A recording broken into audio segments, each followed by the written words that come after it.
Now it's time to hear the word of God. It's time to hear the word of God. So let us pray. Let us pray. Let us pray as we are in the presence of God. Let all of us bow down our heads and let us pray. Father, in the name of Jesus, we thank you for bringing all of us together once again. We thank you for those who did not even make it today. Father, we ask you, as we have gathered and is ready for us to hear your word, put your word on our heart, a heart that you created. Put your word in a spirit, the steadfast spirit that you have given us, so that we will always walk in your word and use it to work on our salvation with fear and trembling. The world is coming to an end. We will soon pass away and judgment will stand before us. Let this word help us. Let us obey this word so that we will be innocent at the end of the day. Help us.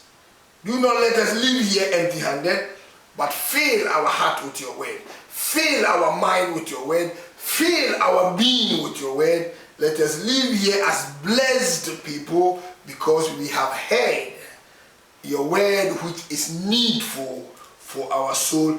In Jesus' name we have prayed. Amen. Amen. We thank God for all he has done for us. We are going to continue on the series that we started last week, Things to Remember. Let us turn our Bibles to 2 Peter.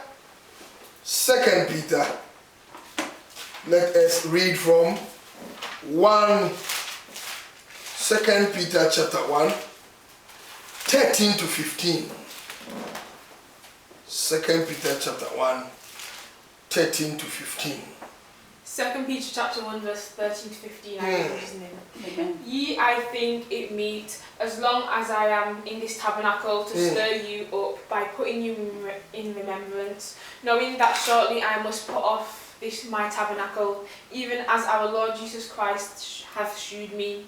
Moreover, I will endeavour that ye may be able, after my decease, to have these things always in remembrance. Amen.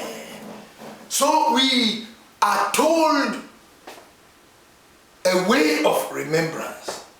We are told as Christians that we need many things to remember about. There should be many things that should be in our memory. The Bible said we are saved by the gospel if we keep it in memory. We are saved by the gospel if we keep it in memory. That was in 1 Corinthians chapter 15 verse 2. So we are called to remember a lot of things. As we are going up and down as Christians, we are called to remember. There are things we have to remember, and there are things we have to forget.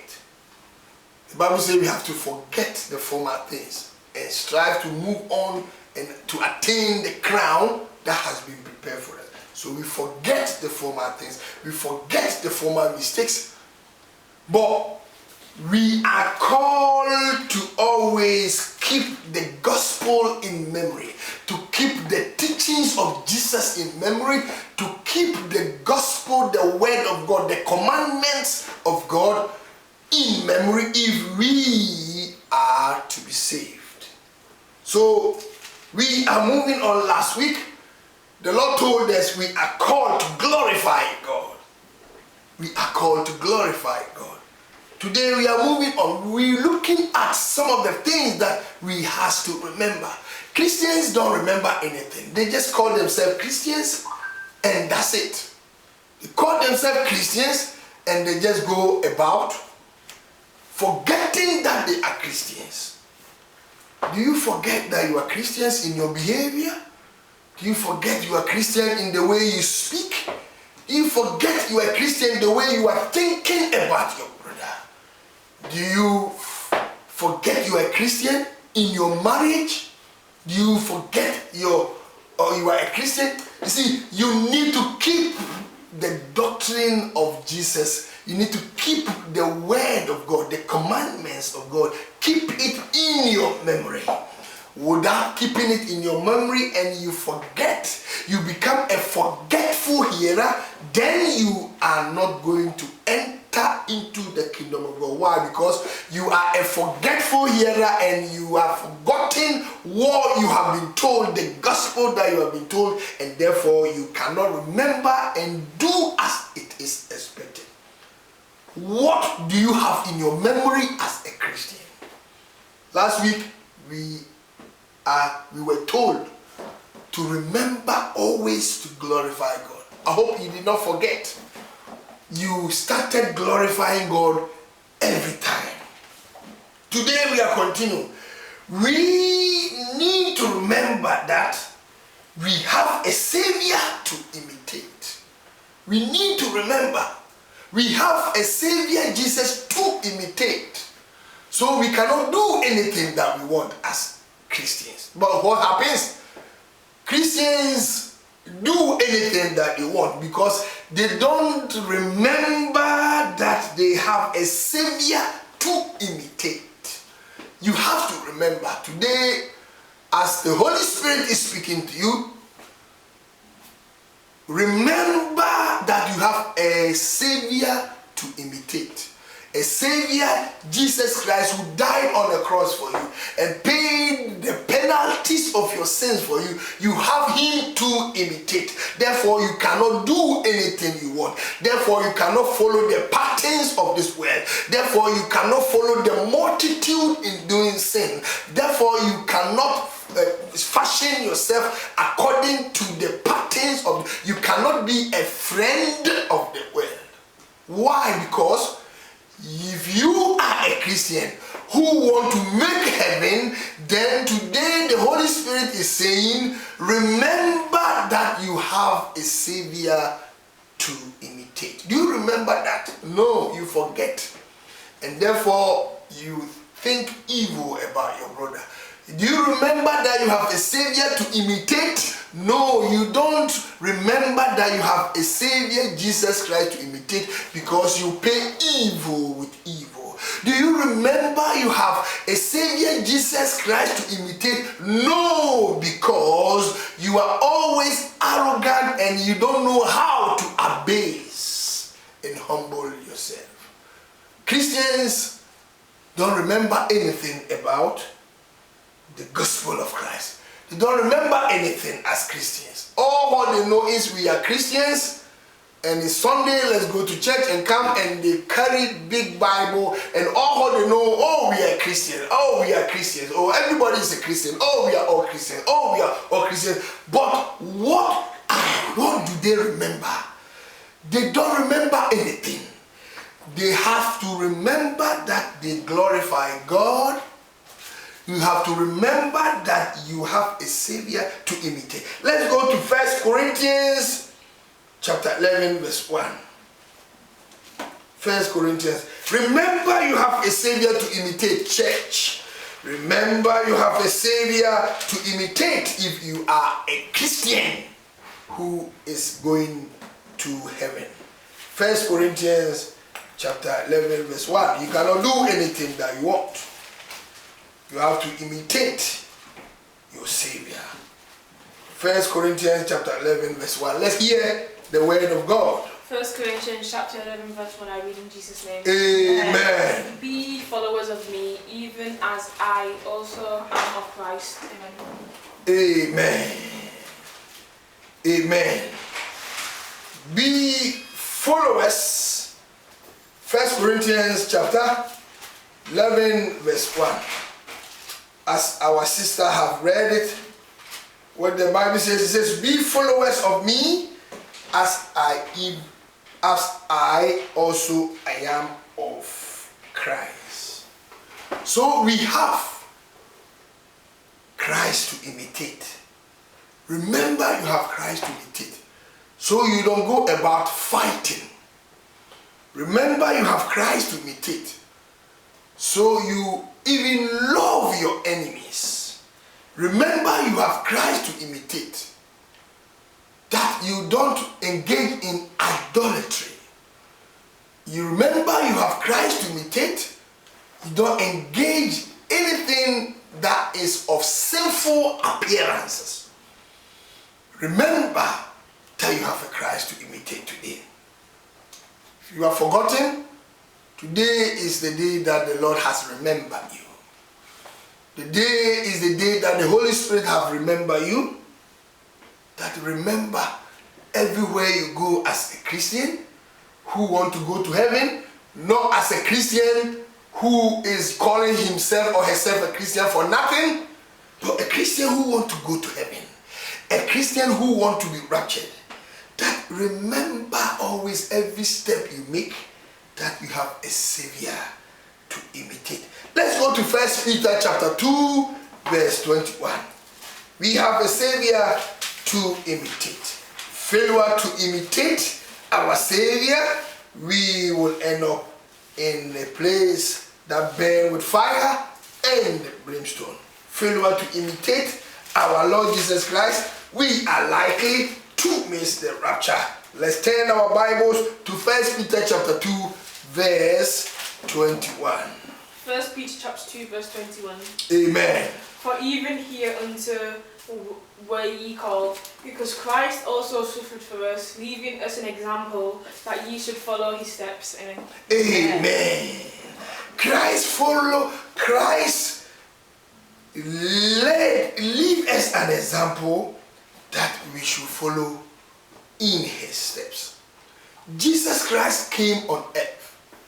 You testify that he died on the cross of Calvary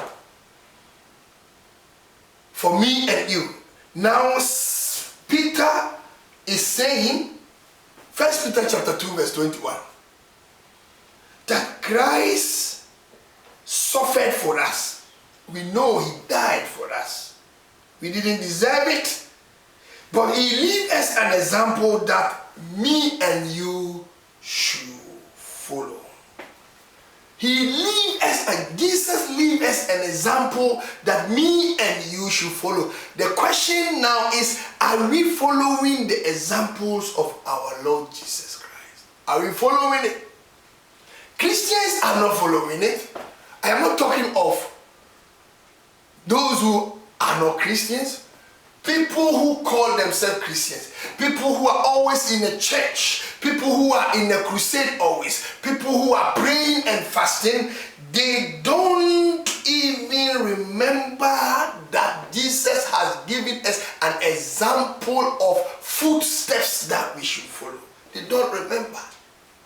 That is why they leave the church and they are going to seek help from occultic kingdom or satanic kingdom.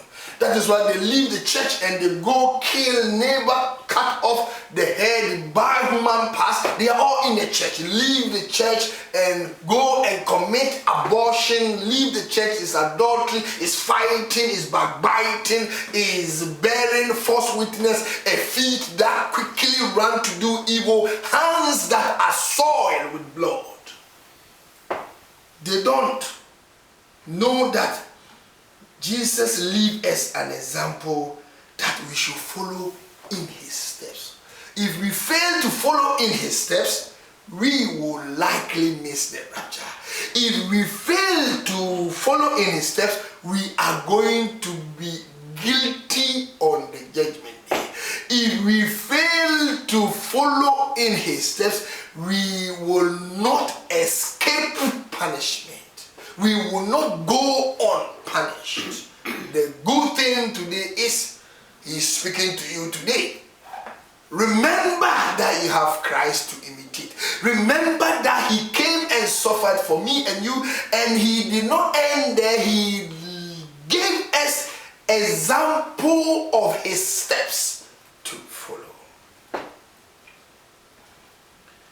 Again, we have to remember that we have a soul to save. Remember you have a soul to save. The Christians don't remember they have a soul to save. They always now do whatever they want. They don't care about their soul. Remember Jesus. We have a soul to save. Why do you go to church? People go to church because they want to let people see they dress well.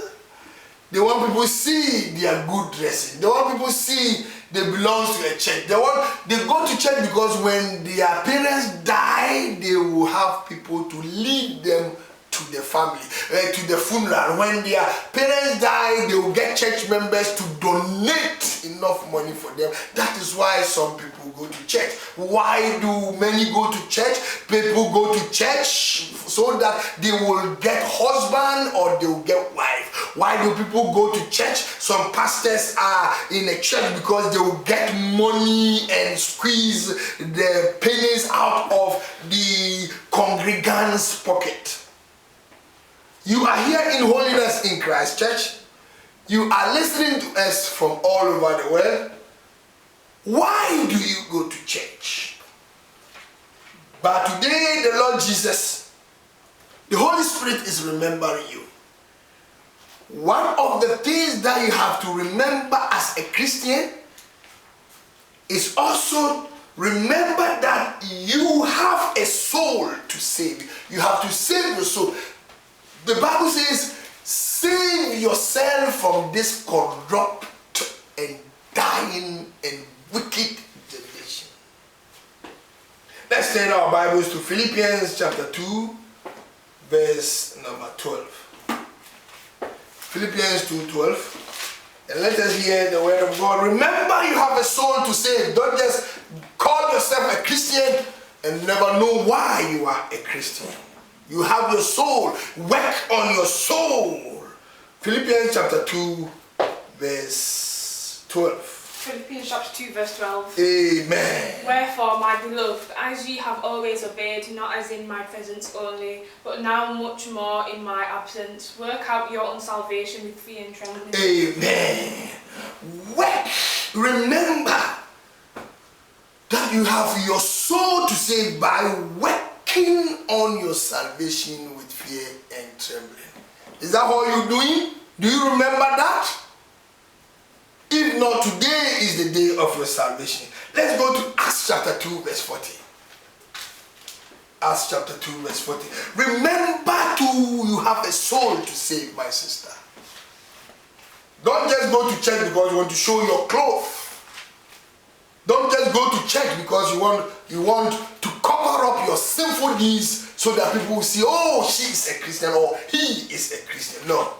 You have a soul to save, so work on your salvation with fear and trembling according to Philippians 2 verse 12. Acts chapter 2 verse 14.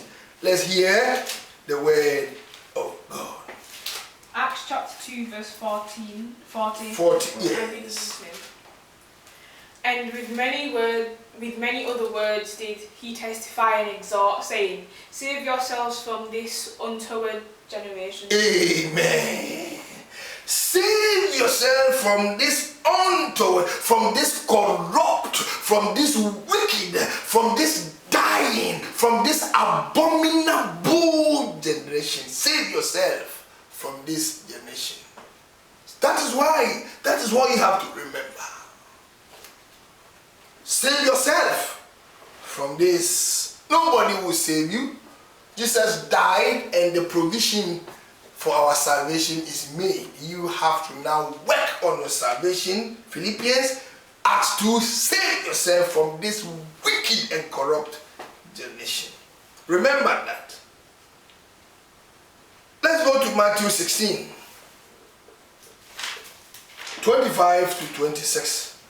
Remember, we have a soul to save.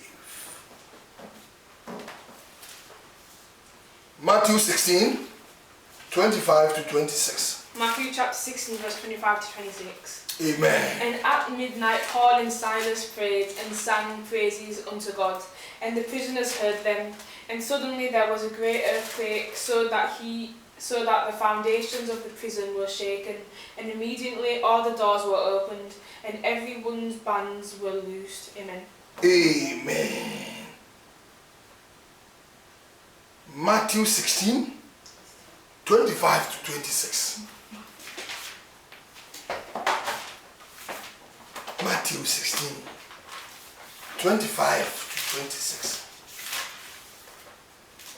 Matthew chapter 16, verse 25 to 26. Amen. For whosoever will save his life shall lose it, and whosoever will lose his life for my sake shall find it. For what is a man profited if he shall gain the whole world and lose his own soul? Or what shall a man give in exchange for his soul? Amen. Amen. What can you exchange for your soul? Because you want to cover your sinful deeds, so you are going to church? Because you want to play game a hypocrite? Oh yeah, he is a pastor, but you are doing evil things. Remember, you have a soul to save. May the Lord bless you. Amen. And may the Lord keep you. Amen. As today he has reminded us that we go home remembering we have a Savior to imitate, our Jesus Christ, and we have a soul to save. May we remember this throughout our Christian race. In Jesus' name we pray. Amen.